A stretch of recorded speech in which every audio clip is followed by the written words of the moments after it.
বৌমা, ও বৌমা, এখনো যে ঘুমোচ্ছ? বেলা 9টা বাজে, রান্না বান্না কি করবে না নাকি? কি হয়েছে, এত ডাকাডাকি কিসের? সকালবেলা যে একটু শান্তি করে ঘুমাবো তারও কোনো উপায় নেই। বলুন তো বলুন, কি হয়েছে তাড়াতাড়ি বলুন।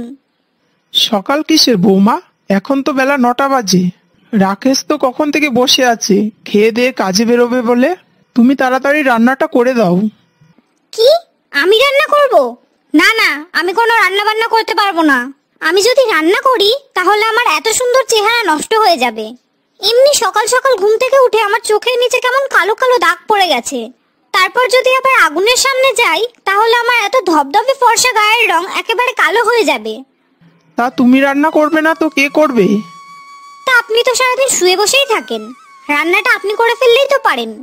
আর আপনার যদি কোনো অসুবিধা থাকে তাহলে পিঙ্কিকে বলুন রান্নাটা করে দিতে। পিঙ্কি তো দুদিন ধরে জ্বরে ভুগছে, আর আমি তো অসুস্থ, নিজেই নিজের শরীর নিয়ে নড়তে পারি না। দেখো না বৌমা, যদি কোনোভাবে রান্নাটা করতে পারো। বললাম তো আমি রান্না বান্না করতে পারবো না, একবার বললে কি বুঝতে পারেন না?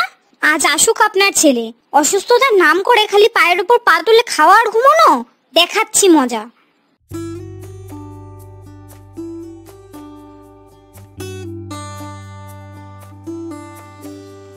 এত চেঁচামেচি করছো কেন?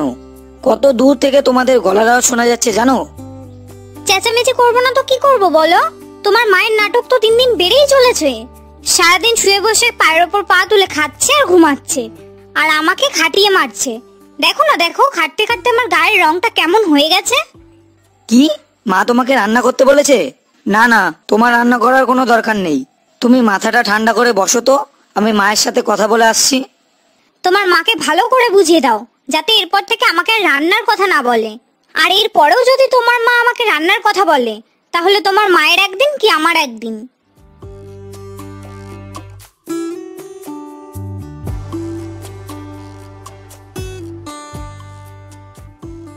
কি গো মা, কি শুনছি এইসব? তুমি তোমার বৌমাকে দিয়ে রান্না করাচ্ছ? বলি তুমিও তো সারাদিন শুয়ে বসেই থাকো, একটু রান্নাটা করে দিতেই পারো। এদিকে পিঙ্কিরও তো সারাদিন ঘরে তেমন কোনো কাজ থাকে না। তুমি আর পিঙ্কি দুজন মিলে হাতে হাতে রান্নাটা করে দিলে কত সময় লাগে? তোমার বৌমাকে রান্না করতে বলার আবার কি দরকার?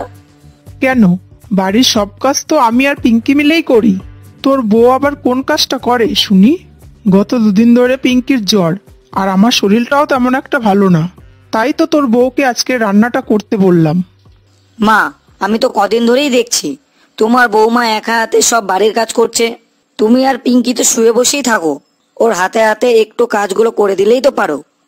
দেখো মা, আমি এত শত জানি না, কাল থেকে তুমি আর পিঙ্কি মিলে রান্নাটা সেরে ফেলবে, আর প্রয়োজনে ওর হাতে হাতে কিছু কাজও করে দেবে।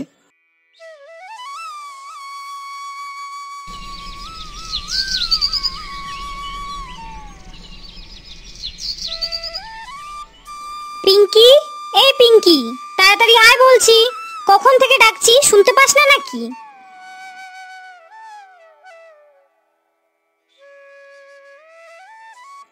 কি হয়েছে বৌদি, বলো, ডাকছো কেন? রোদে কিছু জামা কাপড় দিয়েছিলাম শুকানোর জন্য, যা সেগুলো তুলে নিয়ে আয়, না হলে আমার এত ধবধবে সুন্দর চেহারা তোর মতো কুৎসিত আর কালো হয়ে যাবে। কিরে, এখনো যে দাঁড়িয়ে আছিস? যা তাড়াতাড়ি যা বলছি। আমি তো রান্না বসিয়েছি, এখন রান্নাটা ফেলে কি করে যাই বলো তো? তুমি তো বসেই আছো, যাও না, তুমি গিয়ে জামা কাপড়গুলো তুলে নিয়ে এসো। কি, তুই আমার মুখে মুখে তর্ক করছিস? তোর এত বড় সাহস! দাঁড়া, আজ তো দাদা আসুক, তোকে দেখাচ্ছি মজা। এত বড় দামড়ি মেয়ে হয়েছে, ঘরে বসে শুধু গিলবে, আর কাজের কথা বললে এটা সেটা বলে বাহানা দেবে। দেখ, তোকে শেষবার বলছি, জামা কাপড়গুলো কিন্তু তুলে নিয়ে আয়। আচ্ছা ঠিক আছে, যাচ্ছি যাচ্ছি।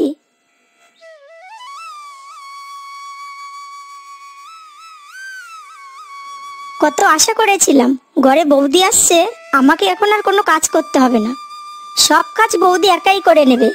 এখন দেখছি তার উল্টোটা। তিনি সারাদিন পায়ের উপরে পা তুলে হুকুম চালাচ্ছে, আর সারাদিন সাজগুজ নিয়ে ব্যস্ত থাকছেন, আর আমাকে একা হাতে সব কাজ করতে হচ্ছে।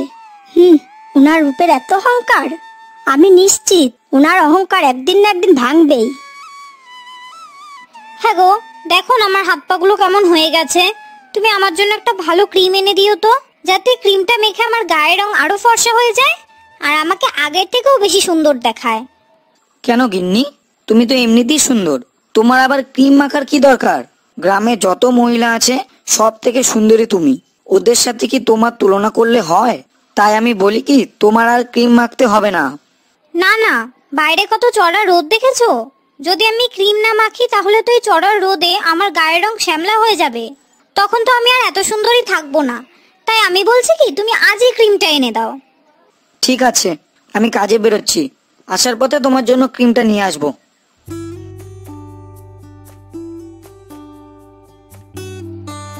যাক, এইবার যদি আমার ক্রিমটা চলে আসে তাহলে আমি যত সুন্দর আছি তার থেকেও বেশি সুন্দর হয়ে যাব। এরপর তো কেউ আমাকে চিনতেই পারবে না।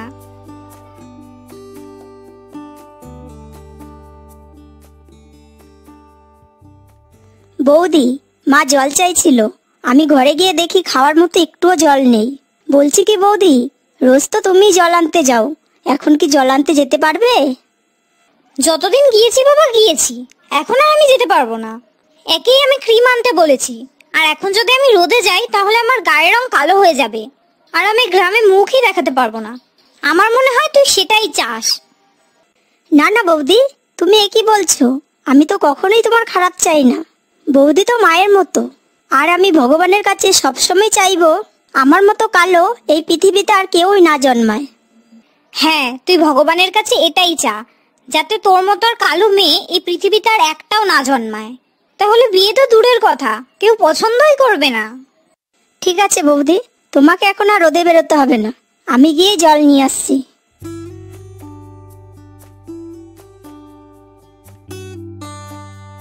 বৌমা, আমার খুব জল তৃষ্ণা পেয়েছে, একটু জল নিয়ে এসো না। মরণ, একে একে সবাইকে গিয়ে বলতে হবে যে আমার রোদে বেরোনো বারণ।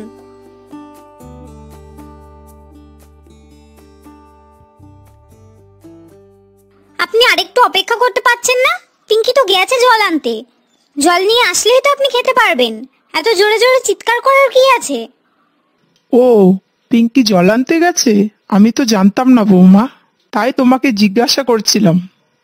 তা আপনি জানবেন কি করে? সারাদিন বাড়ি ঘরে থাকলে তো জানতে পারতেন যে ঘরে কি চলছে।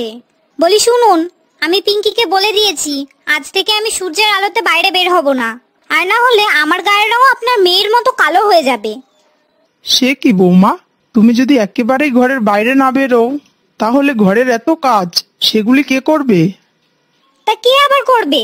আপনি আর আপনার মেয়ে মিলে করে নেবেন।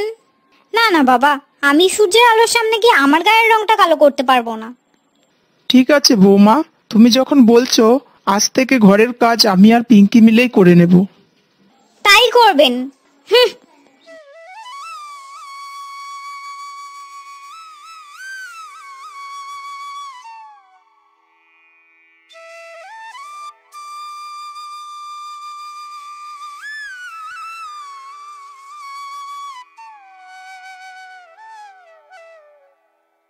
বলি ও গিন্নি, দেখো তোমার জন্য একটা ভালো ক্রিম নিয়ে এসেছি। এই ক্রিমটা গালে মাখলে তুমি আরো সুন্দর হয়ে যাবে। তারপর আমি তো ছাড়ো, গ্রামের কেউই তোমাকে চিনতে পারবে না, তুমি এতটাই সুন্দর হয়ে যাবে।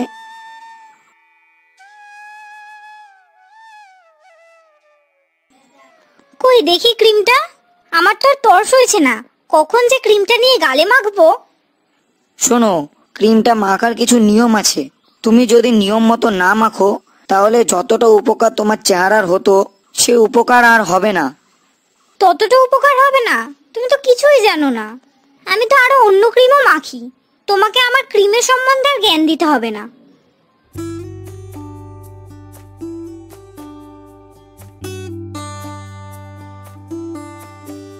চাপ বাবা, ভালোর জন্য বলতে গেলাম যাতে তোমার চেহারার কোনো ক্ষতি না হয়, আর তুমি আমাকেই উল্টো পাল্টা শুনিয়ে গেলে। যাও, তোমার যা ভালো লাগে তাই করো, পরে যদি কোনো ক্ষতি হয় আমাকে কিছু বলতে পারবে না।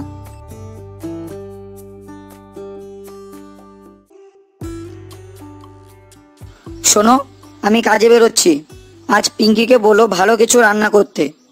কাজে যাচ্ছ, যাও না। দেখছো না আমি গালে ক্রিম মাখছি? আর তুমি কি খাবে না খাবে সেটা আমাকে বলছো কেন? সেটা পিঙ্কিকে বলে যাও। আজ থেকে আমি রান্না তো দূরের কথা, ঘরের কোনো কাজই করব না। ঠিক আছে, আমি পিঙ্কিকে বলে যাচ্ছি।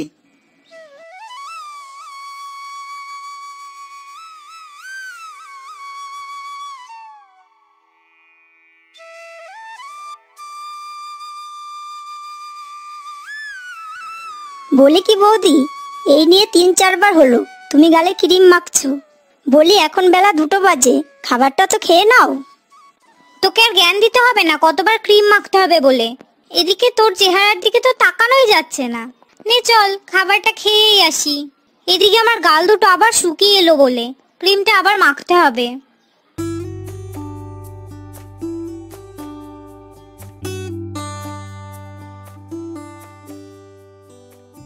এই কি চেহারা হলো আমার? এখন তো কেউ আমার দিকে ফিরেও তাকাবে না। তোমাকে আগেই বলেছিলাম ক্রিমটা এত বেশি মেখো না, শুধু রাতে ঘুমানোর আগে মেখো।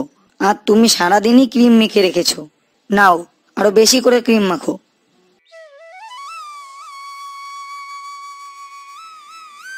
দেখলে তো বৌদি, তুমি সারাদিন গালমন্দ করতে আমি কালো বলে। এখন তুমি তোমার চেহারাটা দেখেছো? আমার থেকেও খারাপ অবস্থা। তাই বলি কি বৌদি, রূপের অহংকার করা কখনোই উচিত নয়। ভগবান আমাদের যেভাবে পাঠিয়েছে আমরা সবাই সেভাবেই সুন্দর।